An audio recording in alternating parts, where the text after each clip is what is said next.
La cultura judía era una cultura bastante contradictoria. Una cultura que, si no se hacía lo que decía la tradición, entonces era una contrariedad, una enemistad contra unos principios o una idiosincrasia que contradecía totalmente la razón. Por eso el filósofo Jesús, al encontrarse con ellos en uno de esos tantos encuentros y tantas discusiones, les dice: ¿quién de ustedes me podrá convencer de pecado? De pecado. O sea que Jesús, o el científico de Galilea, no les creía las hipótesis que tenían los judíos en sus libros. Al no creer el filósofo estas hipótesis, precisamente tenía una controversia, no solo desde el punto de vista religioso, sino desde el punto de vista filosófico. Él dice: ustedes, si les digo la verdad, no me la creen. Entonces, al analizar la Biblia, analizar estos textos, o este texto que está en San Juan 8:46, podemos notar que Cristo no acepta la teoría del pecado. No acepta la teoría del pecado, porque el pecado es una teoría. Y yo podría decir, como crítico de la Biblia, podría decir que es un cuento, ¿ya? Entonces, eso enfrenta a la humanidad. Un hombre que viene a salvar el mundo de una hipótesis que no tiene ningún sentido, digamos así, porque la hipótesis del pecado no tiene ningún sentido. Todos los que manejan la hipótesis del pecado son totalmente descabellados, dice la Escritura, ¿no? Son totalmente locos. Totalmente que a Jesús, al no aceptar los consejos y las costumbres y las tradiciones, entonces se prende un gran problema. La humanidad religiosa tampoco se percata del filósofo y de esta sabiduría, porque resulta que los judíos han tenido una característica muy sobresaliente, digamos, ¿no? Porque ellos, la primera que tienen ellos en el carácter es la que hay que rendirles culto, ¿ya? Son impositivos. Al ser impositivos, le fueron a imponer a Jesús, que era un filósofo, que era un crítico de la Biblia, unas cosas que realmente no tenían nada que ver con la felicidad del ser humano. Porque si el ser humano no es feliz, entonces no tiene ningún sentido las letras, digamos así. Los sacerdotes no tenían ningún sentido de felicidad, porque vivían todos los días en pleitos, vivían todos los días en sacrificio, y las personas que están en esa tarea, digamos así, no pueden sentir el verdadero gozo, que es sentarse uno aquí, digamos así, en la naturaleza, a escuchar el sonido de las aves, a contemplar el pasto, a contemplar la belleza natural.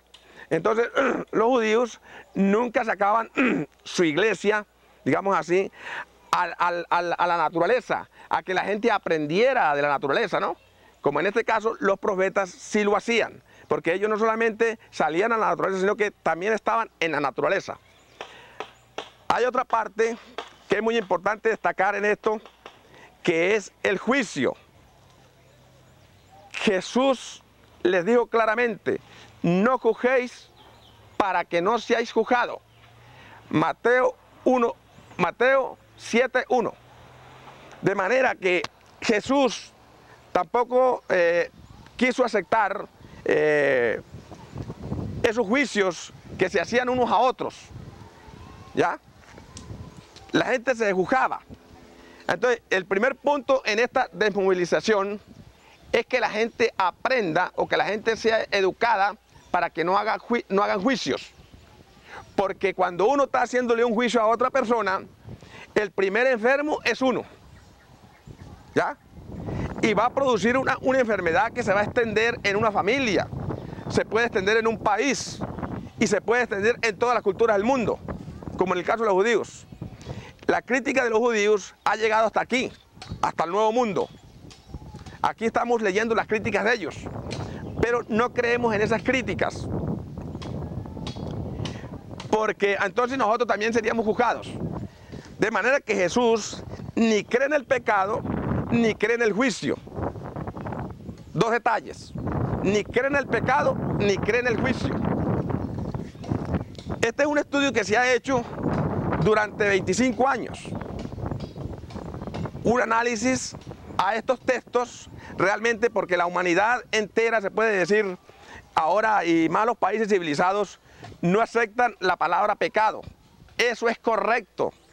Nosotros no podemos aceptar la palabra pecado, porque nosotros no aceptamos esa hipótesis que tenían los judíos y que fue la que más les dio economía a los judíos a base de esa teoría del pecado.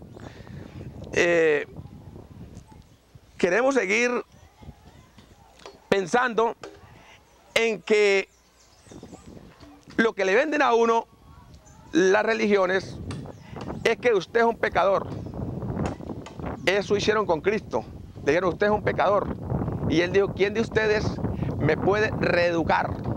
Fue lo que les dijo: ¿quién de ustedes me puede reeducar? O sea que el filósofo Jesús se ocupó de su propia vida, no de la vida ajena como se está propagandando en el mundo y como la gente cree que él estaba metido en todo. No, Jesucristo no. Él se relacionó mucho con el ejército, digamos así, de los judíos, porque llegó uno de ellos y le dijo: maestro, di una palabra y basta.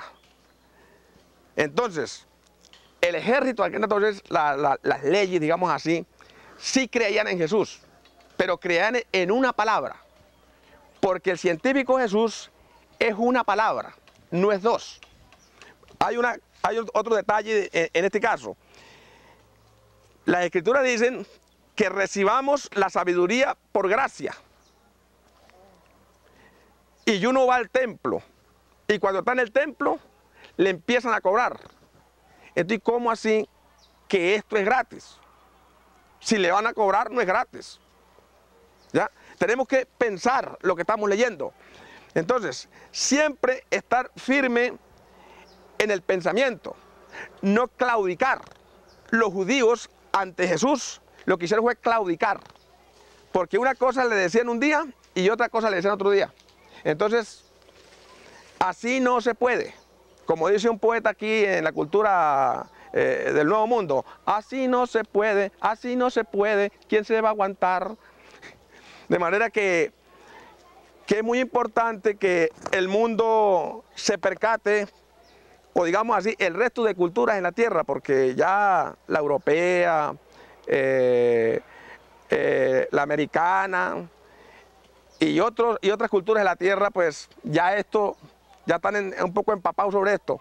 Pero hay otras culturas que siguen emperrados en solamente destruirse. En solamente destruirse y destruir al otro. Porque cuando usted me juzga a mí, como ya dijimos, se está enfermando primeramente usted. Si Jesucristo no aceptó la teoría del pecado, ¿por qué nosotros hoy vamos a aceptarla? Si Él dijo: ejemplo les he dado. Un ejemplo muy claro de que Él no se arrodillaba ante nadie.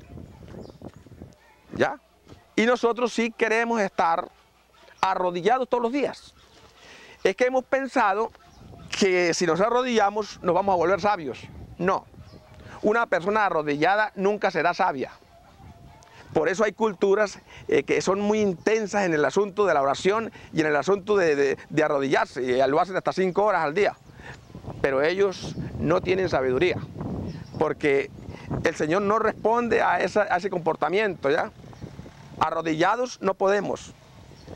Al único que podemos rendirle homenaje o reconocerlo en nuestra sabiduría es a Jesús, a Dios.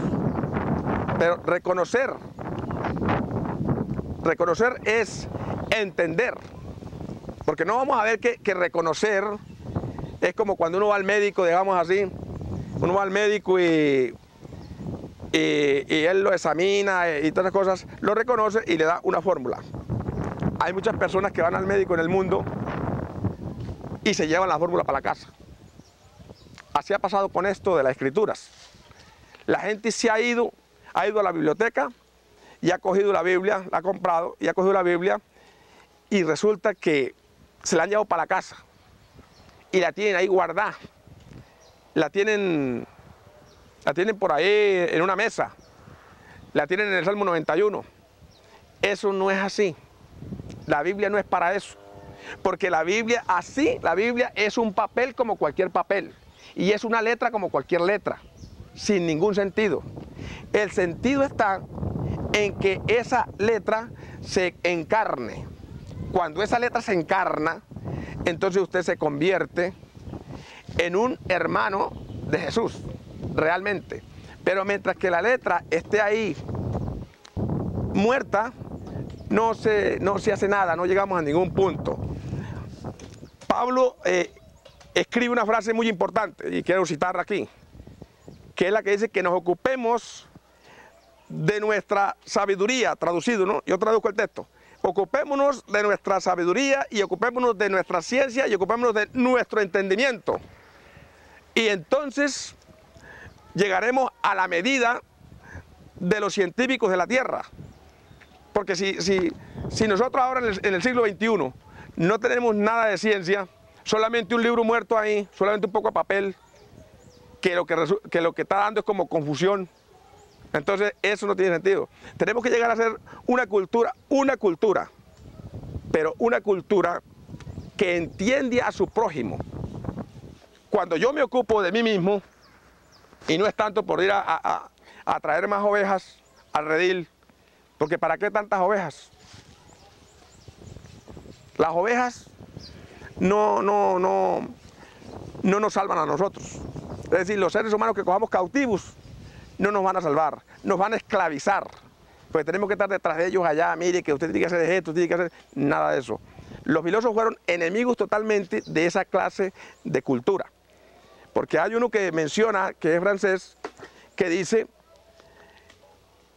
que la familia está esclava, y son dos clases de esclavos, el que dirige y el que obedece. De manera que, según la filosofía francesa, está muy bien ubicado el escritor. Pablo también escribió eso, que tomamos la gente en cautiverio y nosotros vamos cautivos con la gente. De manera que Jesucristo no quiso ser cautivo con los sacerdotes. Él no quiso esa cautividad. Entonces nosotros tenemos que abrir los ojos y darnos cuenta que la teoría del pecado lo que nos hace es esclavos, más esclavos todavía, nos va profundizando más en la esclavitud. Porque la gente cree aquí en esta parte del mundo que son libres. No, nada. Al que usted ve con un montón de libros aquí bajo el brazo, ese es un esclavo. Y no ha podido resolver una letra de las escrituras. No ha podido resolver una letra científica. Nunca ha leído una revista. Nunca ha leído un libro de filosofía. Entonces, ¿cómo es posible que estas personas sean el ejemplo de nosotros? No se puede, no se debe aceptar este tipo de cultura, porque esa cultura es totalmente, como ya lo dije, esclavizante. De manera que si nos ocupamos de nosotros mismos, de que si nosotros mismos nos preparamos, digamos así, entonces eso va a tener una gran connotación, no solamente en nuestra cultura española, sino va a tener connotación, gran connotación en las culturas de la tierra. Y eso es lo bueno, eso es lo importante, porque hoy en día todas las culturas de la tierra están tratando o estamos trabajando, digamos así, para que el mundo sea uno, para que tengamos un sentir, como dice San Pablo, ¿no? Tengamos un sentir global, digamos así. Si no tenemos ese sentir global, entonces estamos totalmente aislados y se van a quedar desconectados de la gran computadora, porque las personas que no acepten la unidad global van a quedar fuera de la computadora, porque esas personas son enemigas del progreso, enemigas de la ciencia, enemigas de la tecnología, enemigas del pensamiento y enemigas de la paz en nuestro hogar. De manera que todos esos enemigos pues hay que descontinuarlos de una forma suave, tranquila, inteligente. Para eso se ha creado la gran computadora, que es la que decide. Y a la computadora no se le puede mentir. ¿Sí? A la computadora no se puede decir, yo voy a hacer tal trato con ustedes, con la computadora, y después salgo con otro negocio. No. Ella se encarga de sacarlo ahí. Queda desconectado de una vez. Entonces, de manera que queremos felicidad, busquemos la felicidad. El que quiera la paz, busque la paz, busque la tranquilidad. Déjese de preocuparse por el prójimo que se está perdiendo, porque ese no se está perdiendo. Ese está en Dios, está vivo. Si está vivo, no está perdido. La palabra perdido en hebreo significa es un tonto. Vamos a manejarle la cabecita y vamos a inyectarle un poco de letras que él no sabe qué es eso. De manera que nuestra cultura está trabajando intensamente para que la desmovilización espiritual empiece a darse a los países que no ha llegado, pero que aquí estamos mandando un mensaje de ciencia, de paz y de salud al mismo tiempo. Porque si usted no juzga, es una persona alentada. Las personas que la pasan en los chismes no tienen salud mental. De manera que hay que también acatar a estos detalles. Que esto no está atentando contra la idiosincrasia de una cultura sabia, filosófica y también otras culturas. No está atentando contra eso. No somos sus enemigos, somos sus amigos. Pero los sacerdotes empiezan a pelear más con Jesús y se encuentran otra vez ellos y se agarran, digamos así, por la lavada de las manos, porque ellos tenían una tradición que había que lavarse las manos uno para coger un plato, había que lavarse las manos, para mover el vaso, había que lavarse otra las manos, para todo. Y en eso entonces Jesús no se lavaba las manos y le pusieron una queja a los fariseos: ¿por qué tus discípulos no se lavan las manos? Entonces Jesucristo les dijo: hipócritas, que diezmáis el eneldo y el comino y tragáis el camello. En otras palabras, tragáis el camello. Ellos se lavaban las manos, pero para ir por ejemplo, al templo a dormir con María, si no había ningún lavamiento de manos. Entonces, Jesús tampoco acepta la tradición, digamos así, todas esas tradiciones, todos esos inventos, todos esos. Elena G. de White dice que esos son sofismas de los hombres. ¿Ya? Incluso podríamos agregar que el cuento del pecado es un sofisma hebreo. No podemos decir que es griego, no podemos decir que es chino, que es japonés. No, es un sofisma precisamente que lo inventan ellos para poder mantenerse, para poder vivir del chivo ajeno, de la oveja ajena como David. Entonces ahí estamos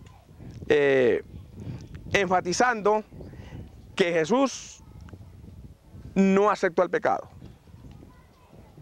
Pero entonces aquí puede surgir otra pregunta. La gente dice que Jesús fue una persona que no pecó. Pero ¿por qué fue que no pecó Cristo? ¿En qué estriba el asunto de que Cristo no peca? Porque Él no juzgaba, porque Él no criticaba, porque Él no creía en todas esas ceremonias.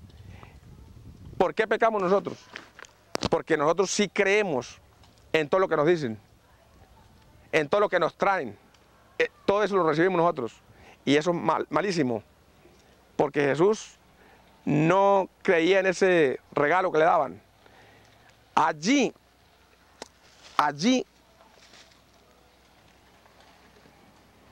analizamos que Jesús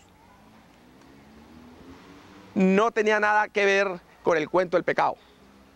Que el pecado es la brutalidad.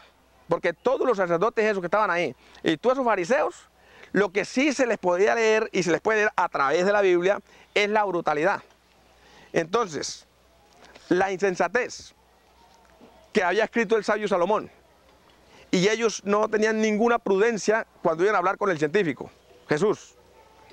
Esto muestra que nos han engañado, digamos así claramente, porque yo también participé de esta gente, ¿no? de estas culturas religiosas.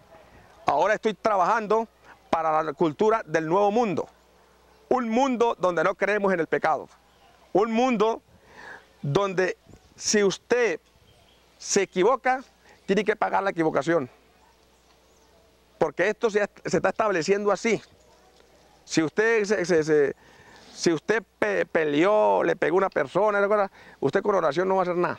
El juez allá le dice, no señor, usted tiene que pagarle la medicina y que pagarle el tiempo. Y eso es por cuestión de ley. Porque la ley sí hay que aceptarla. Si no aceptamos las leyes de la tierra, tendremos grandes problemas con ellos. Yo desde niño siempre he respetado a las leyes y las he admirado. Al mismo tiempo que he admirado al filósofo de Galilea, al mismo tiempo he admirado las escrituras porque ahí está la realidad.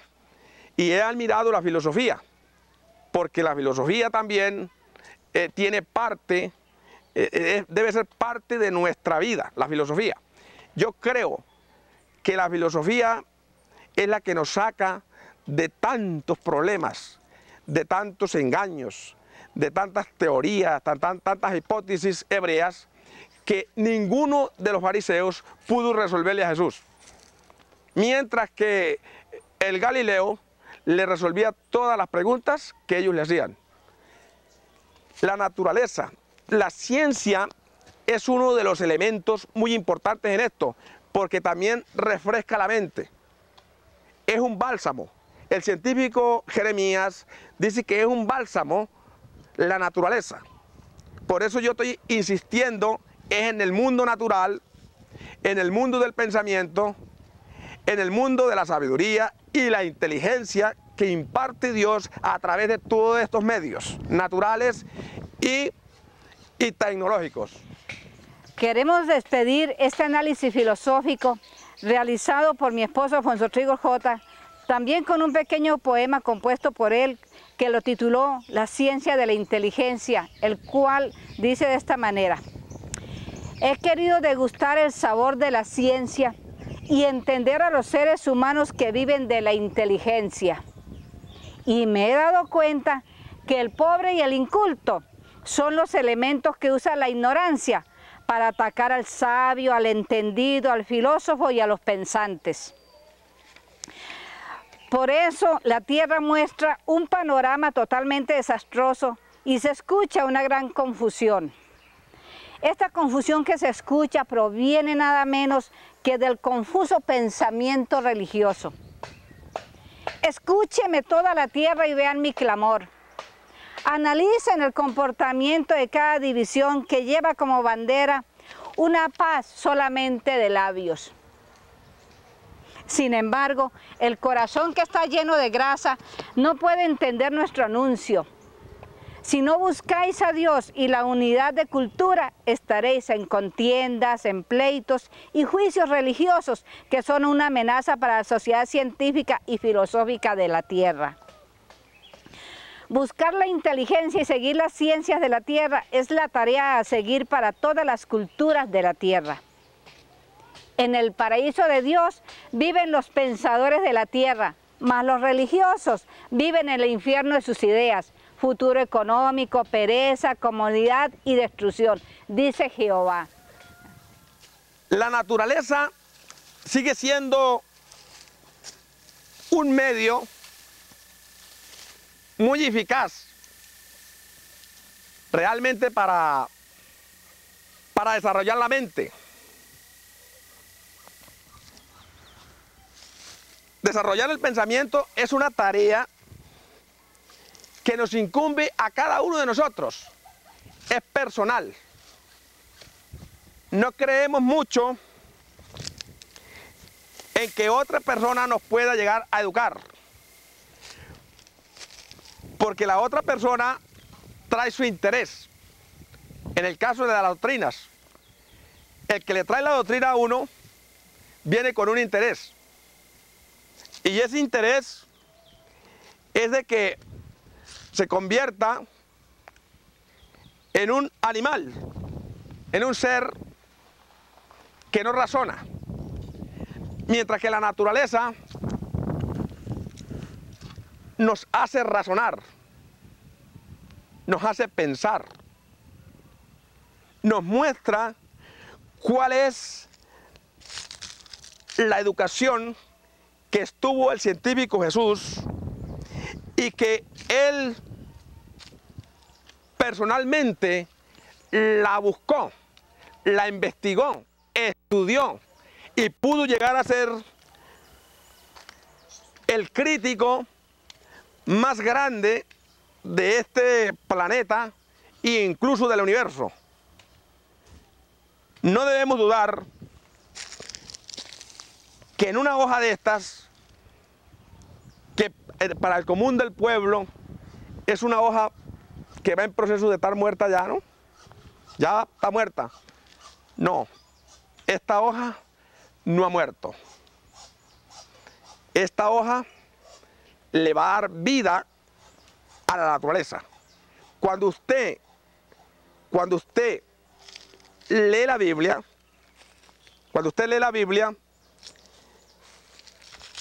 debe estudiar la naturaleza, debe aprender a amar la naturaleza. ¿Para qué? Para que ella le dé ese aceite que enfatiza Jeremías, porque la humanidad está totalmente desordenada la mente. No tiene un pensamiento ubicado, o es decir, ha claudicado. Y todos los que han claudicado en sus estudios, todos los que han claudicado tendrán que volver al punto al que enfatiza la Escritura, la naturaleza. Ella nos abre el pensamiento, digamos. Ella nos inspira. Y entonces nuestro mensaje es: el pensamiento del hombre hallará cultura cuando entienda la naturaleza.